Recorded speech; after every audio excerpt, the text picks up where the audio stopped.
Cut అవ్వాలి. ఎలాగా? ఈ లైన్ మీరు ఈ మధ్యలో లైన్ ఎలా రావాలి? మీరే వినమ్మా. ఇది దగ్గర 1 2 వాళ్ళు వెనక్కి వెళ్ళాలి. మీరు కొంచెం ఒక స్టెప్ జరగాలి. వాళ్ళు వెనక్కి వస్తారు మీ వెనక. నువ్వు ఎంత మీరున్నారా? దుండి నువ్వు ఇంకా చూడు ఇలాగా 1 2 అని వాళ్ళు వెనకాలకి వెళ్ళాలమ్మా.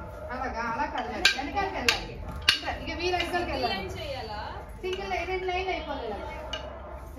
ఇలా ఇలా చూడండి. 1 2 అని వెనక్కి వెళ్ళిపోయాక 3 4 మళ్ళీ ఇటువైపు మళ్ళీ ఈ సైడ్కి లైన్ ఆ ఏ లైన్ ఆ లైన్ వచ్చేయాలి. 1 2 3 4 మళ్ళీ ఈ లైన్ ఇక్కడికి రావాలి. 3వ స్టెప్కి వెనకాలి వాళ్ళు వెనకాలి వాళ్ళు అక్కడే ఉంటారు, మీరు అక్కడే ఉంటారు. 1 2